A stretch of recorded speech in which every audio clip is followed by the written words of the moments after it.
Israeli Prime Minister Benjamin Netanyahu is in the nation's capital today, ahead of a series of high-stakes meetings. Netanyahu is set to meet with President Biden and the likely new Democratic presidential nominee, Vice President Harris, this week. He's also slated to give a formal address to Congress in the days ahead. His visit coincides with Israel ramping up its operations in southern Gaza. The Israeli military reportedly conducted several strikes in Khan Yunis, in areas previously designated as safe zones. They were carried out shortly after evacuation orders were put in place. CBS News Chief White House correspondent Nancy Cordes is with us now for more on the visit. Nancy, Netanyahu announced this trip before, as our colleague John Dickerson has described, decades of politics in a week's time. No question. And certainly the political ground has shifted under his feet here in Washington. And frankly, Washington's a bit distracted at the moment by the huge, tectonic shift that we've seen as President Biden basically hands the reins of his campaign over to his running mate, Kamala Harris, and she hits the campaign trail for the first time.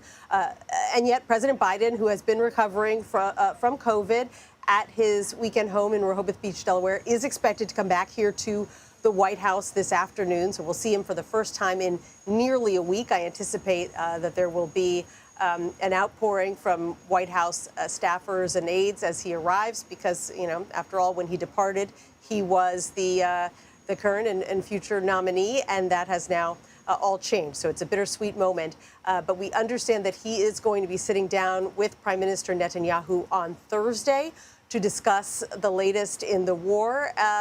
It's a rare face-to-face meeting for these two individuals who have not always seen eye to eye on Israel's handling of the war, and President Biden has not been shy about saying that publicly.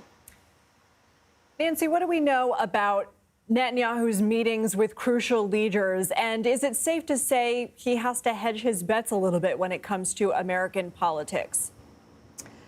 Absolutely, because President Biden, while he had been critical of Netanyahu, always stressed that Israel was a long-standing ally of the United States and that its security was paramount. Kamala Harris, his vice president, who's now the nominee, has taken a slightly different tack, and she has been more full-throated about her concern for Palestinian civilians first and foremost. And so that is something that the top brass in Israel, all the way up to the prime minister, are certainly well aware of. And you have seen some Republicans on Capitol Hill argue that Vice President Harris is slighting Netanyahu by not being here in Washington to receive him today. She's out campaigning in Milwaukee, then she's going to go to Indianapolis. They argue that this White House has let Israel down in a variety of ways. But that is simply the political reality that, the outlook on Israel here at the White House is mixed. A, they're distracted, and B, they recognize that many progressives within their own party are very angry at the way that Israel has conducted itself in this war. And this is a White House that has an election to win. So they're not necessarily going to be rolling out the red carpet for Netanyahu on this visit. That said, President Biden is set to deliver an address from the Oval Office tomorrow night. What more do we know about what he is expected to say?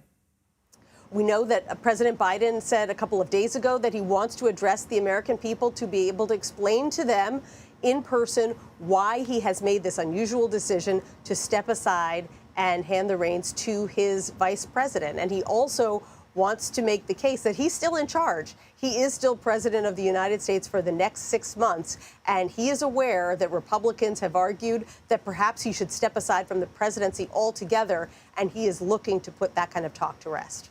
Nancy, thank you.